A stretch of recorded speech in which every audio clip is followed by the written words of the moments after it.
Sin isn't always some big, dramatic act.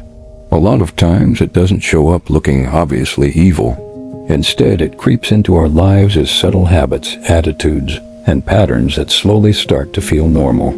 This is why the Bible constantly tells believers to guard their hearts.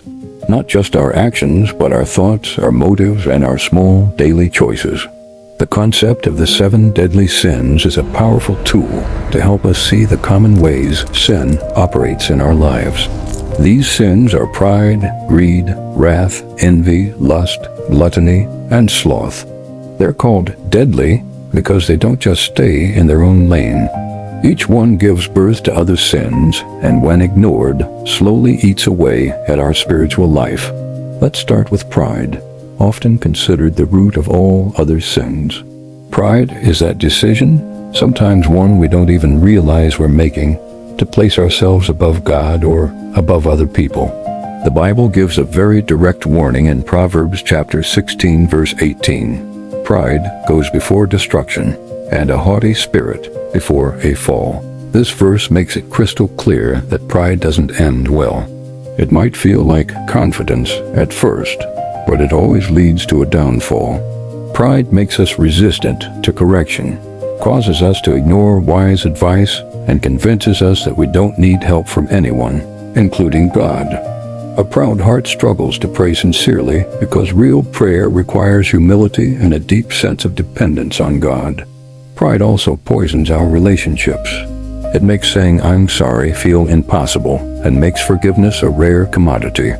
The Bible offers a clear path forward in Philippians chapter 2, verses 3 and 4, telling us not to act from selfish ambition, but to value others above ourselves. Humility isn't about thinking you're worthless. It's about recognizing that God is everything. Following closely behind pride is greed. Now, greed isn't just about wanting to improve your life or working hard for a better future. Greed is when the desire for money, possessions, or status takes complete control of your heart.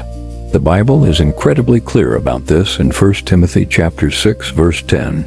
It says, "For the love of money is the root of all kinds of evil, which while some coveted after, they have erred from the faith, and pierced themselves through with many sorrows." This verse shows us that greed brings sorrow, not peace. It makes people anxious, restless, and forever unsatisfied. It pushes them to sacrifice their integrity, their family time, and even their faith for the sake of material gain. But God offers a different way. Hebrews chapter 13, verse 5 tells us to keep our lives free from the love of money and to be content with what we have. Contentment doesn't mean you stop growing. It means you protect your heart from being controlled by endless desire. Next up is wrath, a sin that many people try to excuse.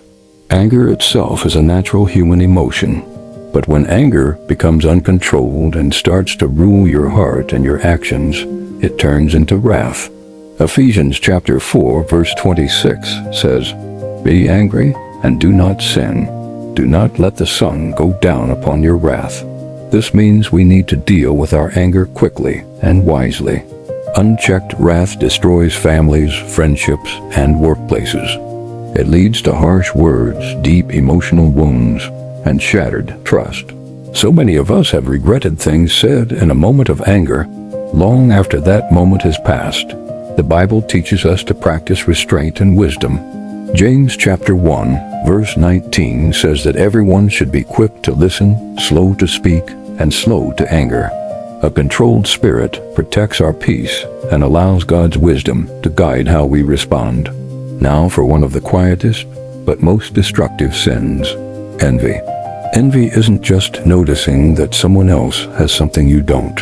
Envy is that feeling of discomfort, resentment, or bitterness you feel because of another person's success or blessing. James chapter 3, verse 16 explains that where you find jealousy and selfish ambition, you'll also find confusion and every kind of evil practice. Envy completely distorts our perspective. It forces us to focus on comparing ourselves to others instead of focusing on our own growth. It steals our joy and replaces gratitude with a sour bitterness. The Bible offers a powerful antidote in Romans chapter 12, verse 15. which tells believers to rejoice with those who rejoice. This simple instruction challenges our hearts to trust God's timing and His unique plan for our lives. Practicing gratitude is the best way to weaken envy and restore peace to our hearts. Lust is often simplified to just physical desire, but the Bible presents it as a much deeper issue of the heart. Lust is any desire that ignores God's boundaries.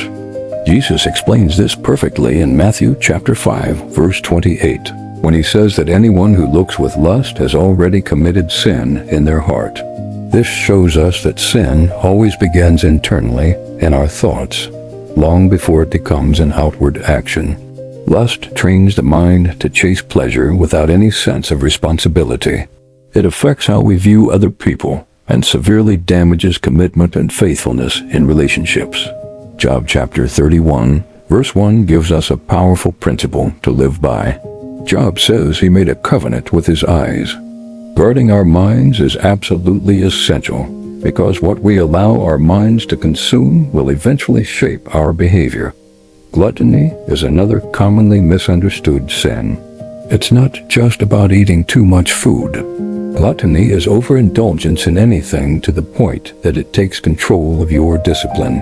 Proverbs chapter 23, verses 20 and 21 warn against any kind of excess, explaining that it leads to poverty and drowsiness.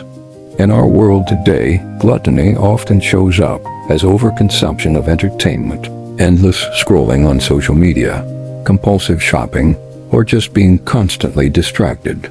These things might not be sinful in and of themselves, but when we take them to excess, they steal our focus, our discipline, and our spiritual awareness.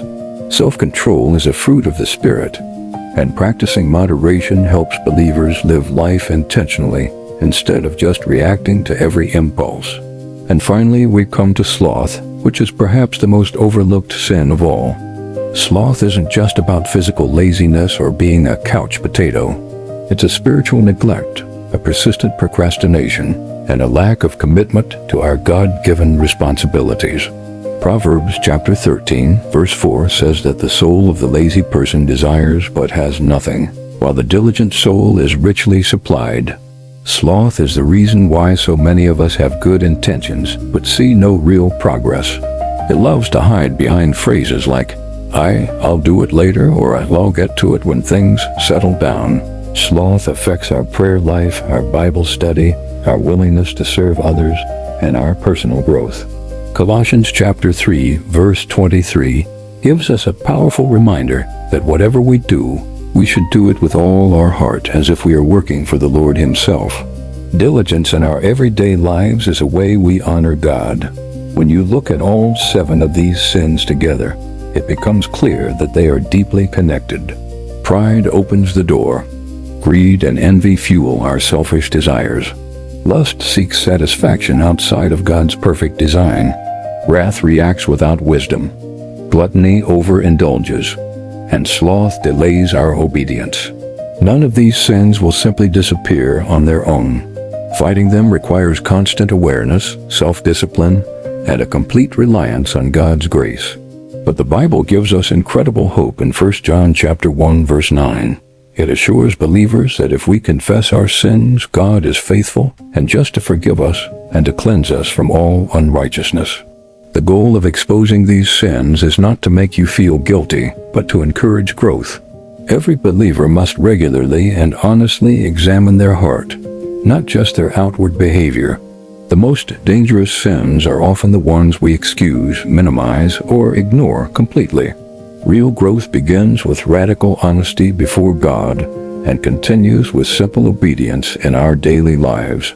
Through prayer, discipline, and dependence on God, these sins can and will lose their power over us. Transformation isn't always instant, but it is always possible. God's grace is more than sufficient, and His Word provides all the guidance we need to live wisely and faithfully. Thanks for watching.